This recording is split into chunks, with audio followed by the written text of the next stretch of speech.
So, a lot of people, again, don't want to talk about the game yesterday for the Indiana Fever. Why? Because a lot of the old legacy WNBA fans are not fans of basketball. They're fans of they're fans of the drama. They're fans of all these things. And I mean, if you want to say that I'm a fan of the drama, it's very different. It's very different. I'm milking the drama. There's a big difference. There is a big difference. Like, I would love to talk about basketball. And I'm glad that I'm going to be able to talk about quite a bit of basketball in this video. A little bit of the L drama, but quite a bit of basketball in this video. And I'm also glad that I was able to make a freaking breakdown of the Mystics game, which no one else is going to do. A breakdown of the Seattle Storm game. Might be probably after this, which nobody else is going to do. And, you know, make breakdowns on games, and I appreciate being able to do that. But unfortunately, you got to talk about some drama because, you know, just like in everything in life, as much as anyone wants to claim to be above it, everyone loves drama. Everyone loves some drama.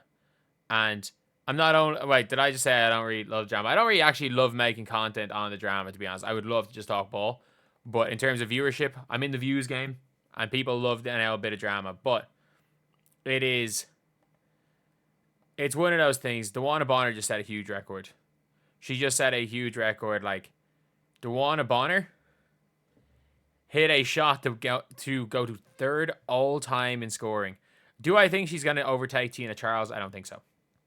I don't think DeWanna Bonner is going to be able to overtake Tina Charles. Like, but it was unbelievable. 18,000 fans erupting as DeWanna Bonner set the record. Or not set the record, Jesus. She went to third all-time in scoring. Like, this is a huge achievement. It's an absolutely huge achievement for DeWanna Bonner.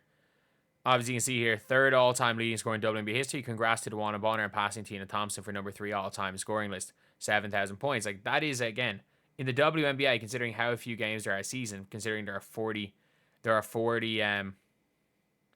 games a season, and you also take into account, 40 minutes a game, less than 40 games a season. You also have to take into account there's been seasons where she's played where there's been, 16 games? There's been seasons she's played where there's been sub 30 games. There's been under 30 games in some seasons. Like, there's been seasons that she's played where teams just don't seem to, not with teams, where she's come off the bench. She wasn't, like, you have to, what was she, 23 as a rookie? Like, that's common as well. But 200 more to go. Like, she's not going to... The thing is, she's going to be... Like, you're saying she's 200 behind Tina Charles. But Tina Charles, unfortunately, is going to average more points per game than her this year. Tina Charles dropped 23 points today. Like, Tina Charles is arguably the first option. Arguably, the first option is Tina Charles. And, like, she's going to get further ahead. No one's touching Taurasi. No one's ever going to... Unless they start having 50-game seasons, no one's ever going to touch Diana Taurasi. But it is still incredible to see the position that DeWanna Bonner has managed to get herself in. It really, really is. DeWanna Bonner is, no ifs, ands, or buts about it, one of the greatest players in the history of the WNBA. And the fact that in her first game for the Fever, we saw her make history. In her first game for the Fever, in a 35-point blowout of the Chicago Sky. And, like, as you guys can see, 2 champions, won a championship as a rookie. She is a 6-time All-Star, including the last 2 years. She's probably not going to make it this year. Has made an All-WNBA first team. And she would, obviously, the year she made the second team, she would have been an All-Star, but there was no All-Star in the Wubble. There was no All-Star in the Z-Wubble. And she's won 3 6 Woman of the Year. She won 6 Woman of the Year as a rookie. And if you look at her stats again, she had a season in Phoenix where she averaged 20.6 points per game. Was that the year Taurasi chose not to play? Were the Mercury any good that year? Because I'm like, that might have been the year Taurasi chose to not play. They were 7-27. Jesus, they were bad. They were really bad when Indiana won it all. And then 2013, they were garbage too in 2013. Because that was the year they got Brittany. Or maybe they just had to be garbage in 20. Was it a 2-year rule? They were. How did they get Phoenix? How did they get the first pick?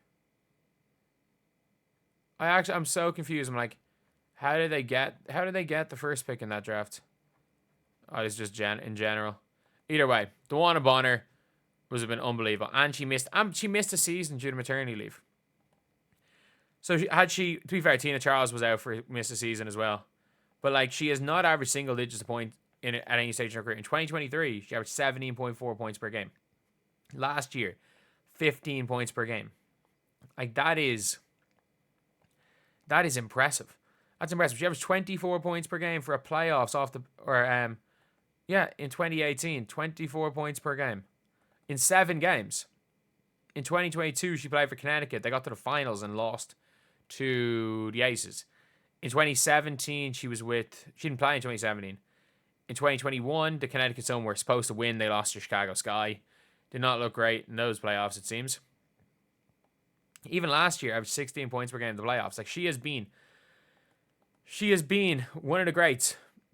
Genuinely one of the greats. And I think it's a good thing that, some people are like that it's being covered like what it's meant to be, that one of the greats one of the greats in the WNBA who's had an all-time great career has the all-time great moment that she realistically deserves because of her all-time great career. So yeah, that is the video. It is a pity. It is a huge pity that the quote-unquote old guard of WNBA fans are so obsessed with hating Caitlin Clark that because she chose to go play with Caitlin Clark, they have called her every racial slur under the sun. And by the way, these are not Fever fans. These are rival fans, and ironically, I'm guessing most of them the same race as DeWanna Bonner because they believe she's some sort of a traitor for playing for the Indiana Fever. But it shouldn't matter. It should not matter what these idiot old fans say about DeWanna Bonner. DeWanna Bonner is one of the greats. DeWanna Bonner was one of the greats last year. DeWanna Bonner was one of the greats in Connecticut.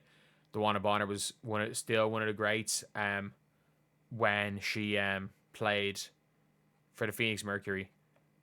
She's one of the GOATs, and you can see just with this team how much this team loves playing with DeWanna Bonner, how much they love having her as a vet, and you can see the vibes with Indiana. And look, how the vibes are going to be when they inevitably go on a little bit of a lull, when they inevitably lose a few games in a row.